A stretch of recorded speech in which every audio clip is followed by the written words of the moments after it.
हम सब हमारा इन्वेस्टमेंट वजह से एक अच्छे रिटर्न मिलने के लिए चाहते हैं। यह HDFC एसएल क्रस्ट ने हमको life protection along with market link returns देते हैं।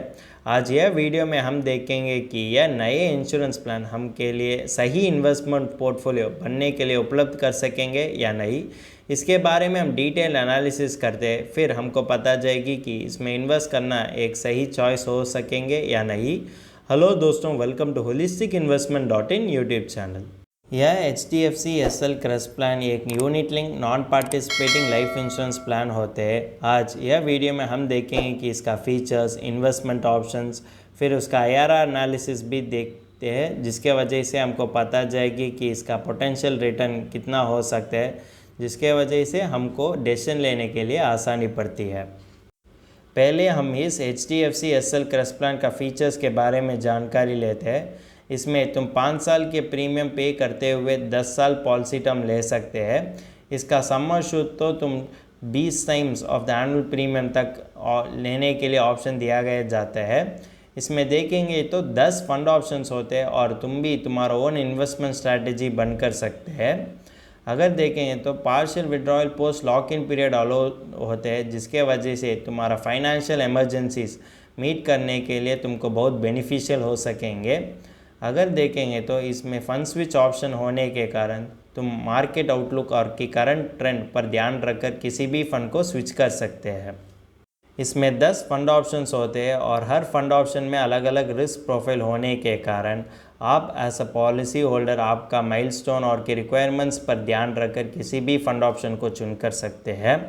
अब इस HDFC एसएल क्रस्ट प्लान में 3 बेनिफिट्स होते हैं। पहले होते हैं कि मैच्योरिटी बेनिफिट, दूसरे होते हैं कि डेथ बेनिफिट और तीसरा होता है कि पार्शियल विड्रॉयल। मैच्योरिटी बेनिफिट देखेंगे तो पॉलिसी टर्म अंतिम में डेट ऑफ मैच्योरिटी होने के बाद पॉलिसी होल्डर के लिए मैच्योरिटी बेनिफिट दे दिया जाता है। इसमें सेटलमेंट ऑप्शन भी होते हैं पॉलिसी होल्डर के लिए।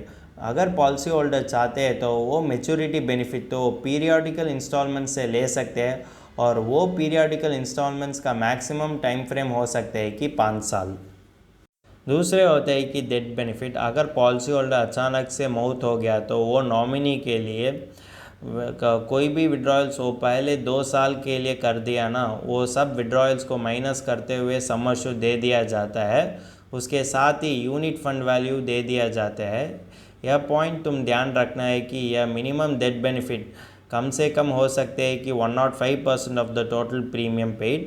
तीसरा होता है कि पार्शियल विड्रॉयल, अगर देखें तो पहले 5 साल के बाद तुम लमसम पार्शियल विड्रॉयल कर सकते हैं। यह पॉलिसी में इसका मिनिमम पार्शियल विड्रॉयल हो सकते हैं कि 10,000। अब इस HDFC एसएल क्रस्ट प्लान का वेरियस चार्जेस के बारे में हम जानकारी लेते हैं। सभी चार्जेस लेने के बाद ही बाकी प्रीमियम तो यूनिट्स खरीदने के लिए उपलब्ध कर दिया जाता है और वो तो भी हर साल बदलते हैं। उसका रेंज होते हैं कि 2 से 4% तक। अब इस HDFC एसएल क्रस्ट प्लान का वेरियस चार्जेस के बारे में हम जानकारी लेते हैं। पहले होते हैं कि प्रीमियम अलोकेशन चार्ज, सभी चार्जेस डिडक्ट करने के बाद ही प्रीमियम तो अलोकेट कर दिया जाता है यूनिट्स खरीदने के लिए और वो तो भी हर साल बदलते हैं। उसका रेंज होते हैं कि 2 से 4% तक। दूसरे होते हैं कि फ़ंड मैनेजमेंट चार्ज, अगर देखें तो यह HDFC एसएल क्रस्ट प्लान का फ़ंड मैनेजमेंट चार्ज होते हैं कि 1.35%। वो तो फंड वैल्यू से डेली बेसिस में चार्ज लेते हैं। तीसरा होता है कि पॉलिसी एडमिनिस्ट्रेशन चार्ज, अगर आपने पॉलिसी नए से लिया तो इसके लिए तुम हर महीने 0.31% from original annual premium deduct करते हैं। फिर उसके बाद एक पॉलिसी ईयर होने के बाद उसको 5% बढ़ते हैं। इसका मैक्सिमम चार्ज हो सकते हैं कि ₹500 पर मंथ। छठा होते हैं कि मोर्टालिटी चार्ज, यह तो हर पॉलिसी होल्डर के लिए अलग अलग हो सकते हैं क्योंकि यह तो तुम्हारा एज और लेवल ऑफ कवरेज पर निर्भर होते हैं। पांचवा होते हैं कि मिसलिनियस चार्ज, अगर पॉलिसी होल्डर कोई भी बदलना चाहते हैं तो उसके लिए वो तो ₹250 पर रिक्वेस्ट खर्च करने की ज़रूरत पड़ती है यह HDFC एसएल क्रस्ट प्लान में। छठा होता है कि पार्शियल विड्रॉयल चार्ज, अगर पॉलिसी होल्डर चाहते हैं कि पार्शियल विड्रॉयल करने के लिए उसके लिए वो तो ₹250 पर रिक्वेस्ट खर्च करने की ज़रूरत पड़ती है। लेकिन अगर पॉलिसी होल्डर ने कंपनी वेब पोर्टल वया से किया तो उसके लिए वो तो 25 रुपीज़ पर रिक्वेस्ट ही खर्च करने की ज़रूरत पड़ती है। सातवां होते हैं कि स्विचिंग चार्जेस। अगर पॉलिसी होल्डर मार्केट आउटलुक पर ध्यान रखकर और उसका फाइनेंशियल गोल्स पर ध्यान रखकर फंड को स्विच करना चाहते हैं तो उसके लिए उसको 250 रुपीज़ खर्च करने की ज़रूरत पड़ती है। लेकिन अगर पॉलिसी होल्डर ने कंपनी वेब पोर्टल वया से कर दिया तो उसके लिए 25 रुपये ही पर रिक्वेस्ट खर्च करने की ज़रूरत पड़ती है। आठवां होता है कि प्रीमियम रीडायरेक्शन चार्ज। अगर पॉलिसी होल्डर चाहते हैं तो उसके लिए वो तो 250 पर रिक्वेस्ट खर्च करने की ज़रूरत पड़ती है। लेकिन अगर पॉलिसी होल्डर ने कंपनी वेब पोर्टल वया से किया तो उसके लिए वो 25 रुपये पर रिक्वेस्ट ही खर्च करने की ज़रूरत पड़ती है। नौवा होते हैं कि डिसकंटिन्यूएंस चार्ज। अगर देखेंगे तो वो तो हर पॉलिसी होल्डर के लिए अलग अलग हो सकते हैं, क्योंकि वो किसी साल में डिसकंटिन्यू कर रहे हैं और उसका प्रीमियम तो कितना हो सकते हैं वो सब पर वो निर्भर होते हैं।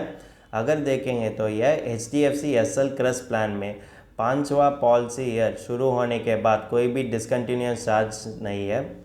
मेरे पॉइंट ऑफ व्यू से मैं यह कह सकते हैं कि यह फंड मैनेजमेंट चार्ज और कि मोर्टालिटी चार्ज तो रेशनल और जस्टिफाइबल हो सकते हैं, लेकिन होते हैं ना premium allocation charge, miscellaneous charge, partial withdrawal charge, यह सभी चार्जेस तो बेकार है। और कोई भी इन्वेस्टर यह HDFC SL क्रस प्लान में इन्वेस्ट करते हैं तो उसका पोटेंशियल रिटर्न तो लॉन्ग रन में यह चार्जेस वजह से बहुत कम हो सकते हैं। इसीलिए एज ए इन्वेस्टर हम पूरे पॉलिसी के बारे में जानकारी लेते हुए ही हमारा इन्वेस्टमेंट व्हीकल को चुनना चाहिए। अब देखेंगे कि इस HDFC SL क्रस प्लान में क्या एडवांटेजेस हो सकते हैं। इसमें पॉलिसी होल्डर के लिए लाइफ कवर और मार्केट लिंक्ड रिटर्न्स मिलते हैं। अगर देखेंगे तो इसमें पॉलिसी होल्डर उसका प्रीमियम उसका चॉइस की तरह किसी भी फंड में इन्वेस्ट कर सकते हैं। इसमें राइडर ऑप्शन होने के कारण पॉलिसी होल्डर चाहते हैं तो उसका लाइफ कवर भी एनहांस कर सकते हैं। अब देखेंगे कि यह HDFC SL क्रस प्लान का पोटेंशियल डिसएडवांटेजेस। इसका पॉलिसी टर्म होते हैं कि 10 ईयर्स, प्रीमियम पेइंग टर्म होते हैं कि 5 ईयर्स, ये दोनों फिक्स्ड होते हैं। अगर देखेंगे तो पॉलिसी होल्डर चाहते हुए तो भी इसको इंक्रीज और कि डिक्रीज नहीं कर सकते और सम अश्योर्ड भी इसमें फिक्स्ड होते हैं। अगर देखेंगे तो प्रीमियम तो एनुअल मोड ही पे कर सकते हैं। अगर देखेंगे तो इसमें प्रीमियम सभी चार्जेस लेने के बाद बाकी जो प्रीमियम रिमेनिंग होता है वही इन्वेस्ट कर दिया जाता है, जिसके वजह से वो potential return of the policy तो बहुत कम होते हैं। इसमें कोई भी लॉयल्टी बेनिफिट और एनी अदर बोनस एडिशन नहीं है, जिसके वजह से पॉलिसी होल्डर के लिए एक एक्स्ट्रा एडवांटेज मिलते हैं। इसमें लॉक इन पीरियड तो 5 साल होने के कारण पॉलिसी होल्डर किसी भी शॉर्ट टर्म फाइनेंशियल गोल्स और की रिक्वायरमेंट्स के लिए फंड को उपलब्ध नहीं कर सकते हैं। इसमें लोन ऑप्शन भी नहीं है। हम एज ए इन्वेस्टर और एज अ पॉलिसी होल्डर किसी भी प्लान और की इन्वेस्टमेंट व्हीकल चुनने से पहले इसका IRR एनालिसिस देखने की ज़रूरत पड़ती है। अब देखें कि HDFC SL क्रस प्लान का IRR एनालिसिस होते हैं कि इंटरनल रेट ऑफ रिटर्न। ये IRR एनालिसिस देखने के लिए हम सर्टेन असम्पशंस करेंगे, जिसके वजह से हमको कंपेयर करने के लिए आसानी लगती है। अगर एक आदमी होते हैं कि 35 ईयर्स, पॉलिसी टर्म होते हैं कि 10 ईयर्स, प्रीमियम पेइंग टर्म होते हैं कि 5 ईयर्स, एनुअल प्रीमियम होते हैं कि 50,000, सम अश्योर्ड होते हैं कि 5 लाख। यह बेनिफिट इलस्ट्रेशन ने हमने HDFC वेबसाइट से ले चुका है। अगर देखेंगे तो इसमें रिटर्न ऑफ 4% और रिटर्न ऑफ 8% तो असम्पशन है और यह तो गारंटीड भी नहीं है। अगर देखेंगे तो रिटर्न ऑफ 4% वो होते हैं कि वर्स्ट केस सिनेरियो में इसका IRR होते हैं कि नेगेटिव, और बेस्ट केस सिनेरियो में भी इसका IRR होते हैं कि 3.84%। यह तो बैंक FD से बहुत कम होते हैं और जिसके वजह से तुम्हारा फाइनेंशियल गोल्स अचीव करने के लिए ज़्यादा मुश्किल पड़ती है। इसीलिए एज ए इन्वेस्टर हम इसका ऑल्टरनेटिव्स देखने की ज़रूरत पड़ती है। अब देखेंगे कि यह HDFC SL क्रस प्लान का ऑल्टरनेटिव्स क्या है, जिसके वजह से हमारा फ्यूचर माइलस्टोन्स हम अचीव कर सकते हैं। अब इस HDFC SL क्रस प्लान के साथ एक प्योर टर्म इंश्योरेंस उसके साथ जोड़ते हुए ELSS कंपेयर किया तो हमको पता जाएगी कि यह प्लान हमारे लॉन्ग रन में कितना बेनिफिशियल हो सकेंगे। अब देखेंगे तो इसका सम अश्योर्ड होते हैं कि 5 लाख, पॉलिसी टर्म होते हैं कि 10 ईयर्स, प्रीमियम पेइंग टर्म होते हैं कि 5 ईयर्स, एनुअल प्रीमियम होते हैं कि 3,800। बाकी तो वो ELSS में इन्वेस्ट कर दिया जाता है वो होते हैं कि 46,200।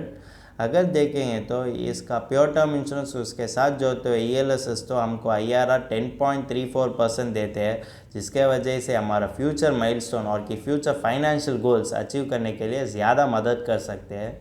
इसीलिए एज ए इन्वेस्टर हम सभी इन्वेस्टमेंट व्हीकल के बारे में जानकारी लेते हुए हमको सही इन्वेस्टमेंट व्हीकल चुनना चाहिए। अब इस HDFC SL क्रस प्लान का फाइनल वर्डिक्ट के बारे में हम जानकारी लेते हैं।